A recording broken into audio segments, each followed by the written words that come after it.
Yes, my people, come and join me. Ó tún ti ṣe. Ọlọ́mọ mà ṣàánú, ọlọ́mọ mà jẹ́ sórí, mo mà jẹ́ kórí wo gbàbọ̀dé. Ìwọ orí mi ẹlẹ́dàá mi, mo bẹ̀ mọ́ jẹ́ kórí mi ó gbàbọ̀dé àtàwọn olólùfẹ́ mi o. Orogún ìyá ilé ìsàsì. Wotowoto.com, mo tún mú tuntun wá fún yín, ẹ̀yin tèmi ó tún ti ṣe. Ẹ̀yin ti sàásù ó tún ti ṣe. Kí ni mo mú wá fún yín lénìí? Tẹ́ bá rí fídíò ẹ wo bọ̀bọ́ yìí. Ó ẹsẹ̀ lọ sí United Kingdom ni kò tí ju 3 months péré.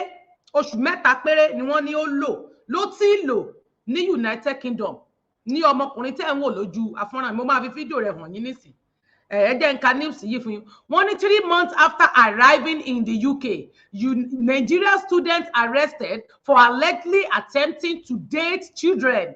A Nigerian man identified as Siri Kenneth has been arrested by the police after behind accused of dating minor in Belfast, UK.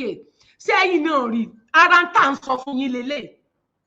Nígbà tí ẹ bá ń ráwọn ọmọ pínṣíní irú àwọn nǹkan yìí ń ṣẹlẹ̀ ní Nàìjíríà bọ̀ torí wípé wọ́n máa ń fi yín sílẹ̀ tán bá gbé yín lọ sí ilé ẹjọ́ instead tó yẹ kán fi dá ẹjọ́ tó yẹ kó dá wọ́n á lọ máa nítorí pé tó fẹ́ gbé gọ́ọ̀mẹ̀ntì lò yín rí àbáwọn èèyàn ńlá kan ti mọ̀ yín wọ́n á lọ máa bá yín bẹ̀bẹ̀ wọ́n á máa gbé yín tán bá fi yín sínú ẹ̀wọ̀n wọ́n á lọ máa gbé yín jáde again wọ́n á máa gbé yín travel lọ nísìn ẹlòmíì yín ní orogún ilé ìyá ẹlòmíì sàásì ẹlòmíì àfọwọ́fà sàásì sáfẹ́ sọ pé kinní ló ń hun yín oṣù mẹ́ta péré ló ti lò ní United Kingdom. Ó ṣẹ̀ṣẹ̀ dé ní student ni ó ṣe arrive ni wọ́n ló ń bá ọmọ tó kéré ọmọ àwọn minor àwọn ọmọ bíi 40 níṣẹ́ ọmọ 14 years. Mo sì ní fídíò kan lórí page Tenny Ọmọlógo TV tó jẹ́ wípé géńdé ọkùnrin ó dẹ̀ mú ọmọ ọdún mẹ́ta ó lóun ti káàbọ̀ ní ó lóun ti kọ́kọ́ fi kinní òun sí kò wọlé gbòó wá pé òun wá ti káàbọ̀ di rẹ̀ ó jábàálẹ̀ ọmọ ọdún mẹ́ta ìka lòun wá fi rìn later àwọn ọ̀rọ̀ tí ò yẹ kéèyàn máa bọ́ even bó ṣe sọ̀rọ̀ ẹgbẹ́ ẹ kán dìgbò lù kán lù lálùpá síbi tó wà ní kí wọ́n sún ní náà torí irú wọn ò gbúdọ̀ máa wà lórí ilẹ̀ kéèyàn máa bá yí ọmọ ọlọ́mọdé láti kékeré ń tẹ́ ń ṣe nílé tí ẹni pé kò dé lu òyìnbó ṣé ẹni pé ó ṣì tẹ́ ẹ ṣe òde ìlú òyìnbó torí pé o ti rí pé ọmọ kékeré o ti ń bọ́ ọmọ kékeré ìyẹn ti túmọ̀ sí pé irú ọkùnrin ní ìsìnkí ṣe pé ìgún ìdílé ó ṣeé ṣe kó ti máa bárù àwọn minor bẹ́ẹ̀ yẹn kékèké ṣe irú nǹkan yẹn ní Nàìjíríà ó ti máa àwọn nọ́mbà yí àwọn ọmọ ọlọ́mọ jẹ́ ní Nàìjíríà jẹ́ kí n sáré ka kinní yẹn sí wọ́n ní according to a video shared by warriors of children, Kenneth, who arrived in February for his master's degree, was arrested after multiple children between the age of 14 to 15 reported him with evidence of him grooming and sexually harassment. Then, ẹ̀yin náà wò ìyẹn túmọ̀ sí pé kì í ṣe ẹ̀kan gbogbo bó ṣe ń ṣe wọ́n ní different ladies àwọn different girls àwọn ọmọ kékèké different children ló ti ń bá rúṣerú nǹkan bẹ́ẹ̀ yẹn bóyá ló ti ń toast wọn tó ti ń chat pẹ̀lú àwọn ọmọ yẹn through online kò mọ̀ pé àwọn ọmọ òyìnbó máa ń sọ gbogbo nǹkan bá rí fáwọn òbí wọn àwọn òbí wọn máa ń check fóònù wọn dàbí àwọn ọmọ tí ní Nàìjíríà tó jẹ́ pé bí ń pa wọn ìyà ń jẹ wọn tó jẹ́ pé tẹ́ bá ti fún wọn ní 5 naira tẹ́ bá fún wọn 10 naira wọ́n bọ̀ wá tẹ́ẹ̀dílẹ̀ fún yín ẹni bá rí Kenneth bó ṣe wà ní bọ̀bọ̀ tẹ́ ń wò ti rí ó fi hàn wípé ó ti ń bá wọn mọ́ ṣe ní Nàìjíríà tẹ́lẹ̀ kó tó di wípé ó kúrò nílé òṣì orí burúkú tẹ́ máa ṣe nílé tó jẹ́ pé wọn bá yín tẹ́sí pé ti lérì sí àìsí ilé ló gbé yín dé ìṣẹ̀lẹ̀ ni yóò gbé yín dé ta o ẹ̀rí pé ìṣẹ̀lẹ̀ ló gbé yín dé ta nísìn ìṣẹ̀lẹ̀ ló bá yín dé ta ìṣẹ̀lẹ̀ ló bá lé ayé yín jẹ́ débi tẹ́ ẹ délé ní tó fi hàn wípé òun lọ mú ọmọ minor ọmọ 40 to 30 wọn náà ọmọ 40 to 50 years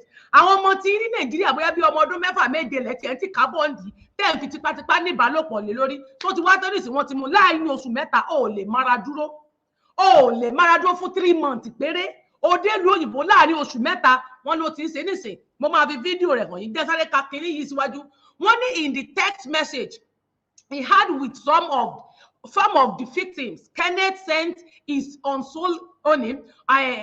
indecent pictures ṣe bá àwọn fọ́tò tí ò nítumọ̀ ń ló ń send sí àwọn ọmọ tí wọ́n ti ní àwọn ẹ̀rí tó pọ̀ ní ọwọ́ tí ìṣe ọmọ ẹyọ kan nínú text message that many pictures tó ti máa ń send sí àwọn ọmọ yìí and ask some of them for their house ẹnugbọ́n wọ́n tún ṣe ọ̀gá wọn some of them house address invited tẹ́lifà ó tún pè wọ́n pé kí wọ́n wá sọ́kùn máa wá gá máa ṣe kan invited of one of them to his house for sex among other disturbing message ṣẹ́ẹ́dì láti máa pe ìkan wá sí inú ilé pé bóyá kébì tiẹ̀ wá sínú ilé tó ń gbé láti máa send àdírẹ́sì jáde bóyá kó tiẹ̀ wá láti máa ní ìbálòpọ̀ ó fi hàn wípé ó ń ṣe ní Nàìjíríà kó tó dé nísì tí orí bá kó yọ bó ṣe wà yẹn torí wípé tí kò bá máa send text message tí wọn bá máa rí proof picture bó bá yẹ pé bóyá nínú kinní lásán ni o lè máa bá àwọn ọmọ ṣeré nínú kíláàsì nínú ilé tàbí nínú kíláàsì bẹ̀rẹ̀ kan máa sọ pé bóyá o fẹ́ àrẹ́sùn yẹn mi pé wọ́n ti ní tangible evidence lé lórí pẹ̀lú gbogbo bó ṣe máa ń ṣe pẹ̀lú gbogbo picture tó máa ń send sí wọn and then gbogbo àwọn nǹkan tó máa ń ṣe pẹ̀lú wọn wọ́n ti ní ẹ̀rí ẹ̀ wọ́n ní the suspect however confessed to the crime and blame it on temptation from the devil. He said he contacted the kid because he needed friends as he was new to the country. Sengbase, ó need the friend. Tó bá tẹ̀ máa wá need the friend. Sáwọn ọmọ píṣíní ló máa need as a friend. Sáwọn ọmọ píṣíní ló máa need as a friend. Kì í sáwọn ọmọ tó kéré ló yẹ kó sọ pé òun fẹ́ ní àwọn ọmọ ọdún mélòó ló fẹ́ ní as a friend. Ó ráwọn ọmọ Nàìjíríà tán dàgbà bẹ́ẹ̀ yẹn ó ráwọn ọmọ ìlú wọn tí wọ́n ti dàgbà tó jẹ́ pé wọ́n jẹ́ bí ìyá tó lè sọ pé tó lè bá ṣeré ládùúgbò tó wá jẹ́ wípé ọmọ kéékèèké ló fẹ́ máa sọ pé ó fẹ́ máa bá ṣe òṣì wọ́n wá dà wípé wọ́n wá kà síwájú sí wípé nínísì wọ́n kà síwájú sí wípé sorry wọ́n ní he was subsequently handed over to the police to further investigation and possible prosecution. Irú eléyìí náà ṣẹlẹ̀ ní Nàìjíríà lẹ́nu ọjọ́ mẹ́ta tí mo tiẹ̀ ní fídíò rẹ̀ tó jẹ́ wípé Fúlàní ni àti ẹ̀mọ̀ bóyá Fúlàní ni bóyá kìí ṣe Fúlàní tó jẹ́ pé ó lọ rèé mú ọ̀pá ẹ wò ẹ ti jẹ́ ká kọ́ wo fídíò yìí náà ẹ má yẹ kí n rojọ́ jù ẹ jẹ́ kí n play fídíò yẹn ẹ jẹ́ ká jọ wo fídíò náà ẹ jẹ́ ká jọ gbọ́. What's your surname? Don't understand all this. Can you So your full name? What's your full name? I want to know why. I will tell you in a second. No, you can't just videoing me and be telling me that. That's Yeah. what I have to tell my landlord. Oh, We're from your a landlord page up called the toll. Warriors of Children. Yeah, Warriors of Children. So what that is? If Right. you listen to the girl, she'll explain Right. everything. You have been speaking to a child online. On chat online. You have been speaking to a child online Okay. on, do not name the apps where you've been speaking to these kids. What age are the kids that you're speaking to? The case. The kids, the children. I don't say their names. Okay. We chat. They were like, they like me. I told them how old are you? Excuse me, they Yeah. like you. I told them how old are you? One is 14. Yes, I told them how old are you? They said, they are 14. Yeah? I told them, okay. Then why are you chatting me up? No, I did. no, because I have seen everything you have sent to these children. It's been sent across to me. I have seen everything. What you've said to these kids. How many children are you speaking to? No, just two. Just two. Yes. Too You're- many. Too many. No. But I know for one, you are lying. No, I'm not lying. You are speaking to more than two children. I'm not lying. You're speaking to more than two children. No, I'm not lying. No, the fact that when I saw them online, I was Would like, I say three? no, Would I say four? no, just two. I'm serious. And do not name these children's names. What were you speaking to these children for? No, I know I'm hearing you. Okay. So I needed friends. So I was like, how you doing? Hope you are good. Your people. They told me, one of them said people who are working in the bank, that kind of thing. And I said, okay, no problem. That maybe we can be friends, maybe hang out, you know. That's it. That is a load of bull, right? One, you were speaking to a 14-year-old child and you kept asking her for her address. Constant pestering for her address.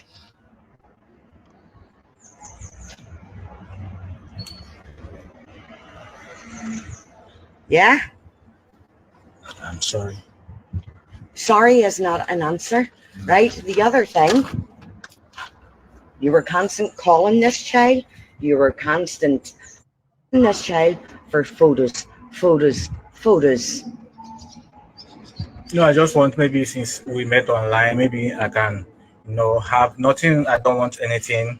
Why did you not go for an adult? Why did you go for these children? No, I don't want anything intimate. Just that I just want maybe like since we are friends online, I can see maybe have my friends' pictures. Maybe sometimes I just see that picture, say hello. Nothing bad. I don't have any bad intention. You do not have any You don't have bad what- intentions. It's kids you're talking to. It's not adults. It's kids. You're speaking to kids. I'm sorry. Okay. Right? The other thing, you asked the child, was she online waiting for you? Why would this child be online waiting for you? Maybe normally if I go to work, be like hi, hi. Maybe sometimes I would just be like, oh, stay be at work, but when I be like hello, chat me, say hi. When I be like, are you online?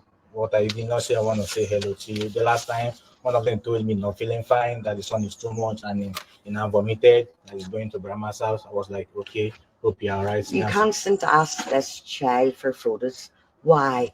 Why did you want these photographs of this child? Nothing more. I don't have bad And the intention. reason I have came here today, because there's real children, Okay, real children. I'm sorry. It's not happening again. I'm sorry. I'm so sorry. Right, so stop a bullshit. Your interest, you Sorry. interest in children. Sorry? Interest in children. No. You do. I You don't. must do, because I'll give you another thing. You sent her a video of your chest, your shorts or trousers half opened with your boxers on, and you can see your No, I did not send my people. could see it through your boxers. No, I just came back from. I went to. I seen it for my own eyes. No, no. I seen Listen, it for my own eyes. You asked the child, would the mum be angry if she found out she was chatting with you? What do you think the mother would think? Yeah, I asked the child that because so that I would tell her to stop chatting me up so that she can just go her way. But she said no, mom, we're not going to be angry. You asked the child, would she do you? No. Yeah. I can't remember that. Oh, can you not? No. Well, and a 15-year-old, another 14-year-old, and whoever else be your friend. I don't have kids that age, my friends. Does he have kids that age? Is the children in Nigeria your friends? In Nigeria, did you have children that was friends? Of course. Yeah, and you wanted to see them in the shower and all? In Nigeria, did you want to see them kids in there? I'm so sorry. Did you want to see the kids in Nigeria? Did you want photos of them in the shower? Or is it just here in Northern Ireland? Can you not answer that? I'm responsible for what you have done. I know. I'm so sorry. Okay, I know. There's also I'm sorry. mothers. I'm sorry. I know. I did something It's your bad. favours. I'm so sorry. Okay, I'm sorry. You wanted the child to go to your house. You wanted her to stay overnight. I'm so sorry. No, I just wanted to know what you say. I did not mean it. That day I was at work. I just wanted to know what the person said. I mean it. You here on a visa? Sorry, You here on a visa? Melissa? Are you A here on visa. a visa? Yeah. Well, your face is Your face is Up in the air. Your face is now going to be cancelled when you're going home. I'm sorry. You're not. Yeah. You're not sorry. You will be sorry when you're I'll home. tell you better still. You'll not be going home because you'll have to stay here until you are to court. You might even get remanded. You abuse kids in Nigeria? What age is the legal consent here? Sorry. What age is consent to have here? 18. 16. What age is the consent to have your country? 18. 18 in your country. But you think you come from Nigeria to come here to and Okay, you. with our children, our children, you go into their bedrooms, them, they are scarred for life. But you came here, how long have you been here? February. February, March, April, May, 3 months. You've been in our country. 3 months and you're talking I to got- all these What children. date in May did you come, or February did you come here? I'm studying Moscow University. You'll not be in Ulster University no more because we'll be contacting them as well. Okay. This is what happens when Ah, ẹ̀yin èèyàn mi ẹ káàárọ̀ tẹ́ bá rí ẹ sáà fídíò ti rí yìí ẹ jọ̀ọ́ wípé mo bí fẹ́ ẹ kẹ́ bá bá mi ti share rí fídíò yìí fídíò kó yẹn kan ẹ̀dẹ̀ ti rí ọmọ nǹkan tí mo fi bàbá wa síbẹ̀ Bọ́lá Ìbí Tinubu lára ó dẹ̀ dá mi lójú pé ìyẹn ẹ̀yin náà dẹ̀ ti rí Fọláṣadé gbogbo ìyẹn àkọ́bí àwọn wọn nǹkan tí something tó ó ní wà pé nínú òun ẹ̀ ni ní ìsìn mọ̀ pé ìyálọ́jà kámẹ́rà general tiẹ̀ ti fò lọ federal síwájú ẹ gbogbo má bínú Nàìjíríà ní ìmọ̀ pé mo kàn kámẹ́rà fẹ́ ti béèrè fò few síwájú questions ni o gbogbo ẹ̀ náà lẹ́yìn náà ti rí yẹn torí àwọn ọmọ wa ẹ̀yin lẹ̀ ń balẹ̀ ayé jẹ́ ẹ jọ̀ọ́ kí ni tó wà níbẹ̀ kí ló ṣẹlẹ̀ gangan lórí kíni kí lẹ̀ ń wá ká kí lẹ̀ ń bá ká kí lẹ̀ ń dóká ọmọ pínṣín ní àwọn ọmọ tí ò jù pépè ìpín lọ àwọn ọmọ yẹn lẹ fẹ́ máa bá láṣepọ̀ gbogbo òṣì tẹ́ ẹ̀ ń ṣe nílé ẹ wo ibi tó bá yín dé nígbà tẹ́ ẹ̀ nílé mára dúró ìwọ náà wá wo ibi tó bẹ́ẹ̀ dé wo UK tó wà gan wáṣọ tó wà lọ́rùn ẹ̀ àwọn ọmọ tí ò tó nǹkan kan iṣẹ́ yìí ò mọ̀ pé Nàìjíríà no be UK no be Nàìjíríà tẹ́ ẹ ti máa kọ̀mìtì oríṣiríṣi atrocity tí kò sẹ́ni tó lè bá yín wí oríṣiríṣi atrocity lẹ máa ń kọ̀mìtì ní Nàìjíríà tí kò sẹ́ni tó lè bá yín sọ kò sẹ́ni tó lè bá yín wí ọmọ yín ò ló bá wí ẹ ti rẹ ti sì dín ẹni bá sọ̀rọ̀ lọ́ta yín tá a bá sọ̀rọ̀ ní ìsìn wọn ò gbẹnu ókè wọn máa gbèjà yín ni láwọn tó yẹ pé wọn ò nítumọ̀ bí kan náà ṣe nìyẹn ní àná tí mo rí fídíò yẹn ẹ jẹ́ kí n fi fídíò ti ìyẹn hàn yín mo máa sọ yẹn sìn bí yẹn náà ṣe lọ rèé mú ọmọ kékeré tí òjò ọmọ pínṣín ní lọ ẹ jẹ́ ká jọ wo ọmọ yẹn torí eléyìí ò dá mọ́ ní Nàìjíríà nǹkan ti bàjẹ́.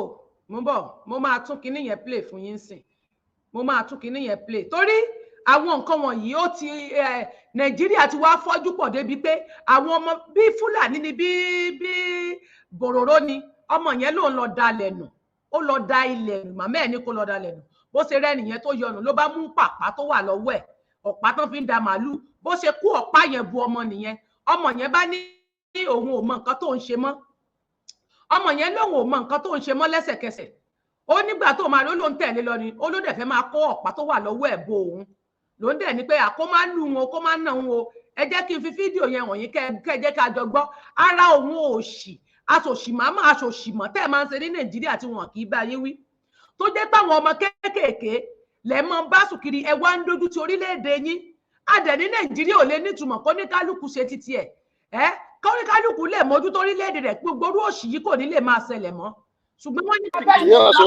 ní ká borí wọn Ude Madoya now, this Hausa man been a Fulani man. We meet and say they rape this small girl. See, jẹ́ ká jọ wo fídíò. the pint, what the pint? We see the pint for my hand. You put your pint. We meet and say they rape this small girl. And I talk with you. What happen? What happen? Nah, as I want trade dustbin. This man come beat me that can way. So where the cane? Give her. See the cane when they take Peter move. See the cane when they take Peter. For there, I can't live. I don't know what say they do again.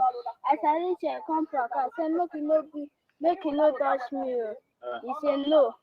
I can't say make you no touch me. See the pint for your hand. Come pull if I go. Come remove the thing where I wear. You can't remove my throw. You can't sleep. No, they hear us so. No, they hear us so. No, they hear us so. Emi will go to it. They hear us so. You sleep with our picture and stuff. You carry stick. You carry mala go front. Here no be the where the man carry stick. What can I go mado you to? Mado you to what can I go? No, I can't follow them mado. No, which can I can't pass which one go? No, they would go mado. Mado they go. Quiet. Hey. See the Maya, see the funny man.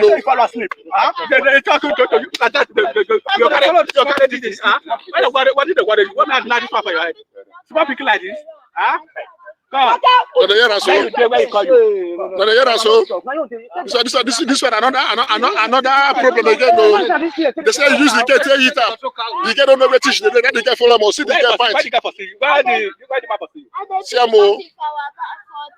I get call your president come. Where mama? Which other person you get number for this?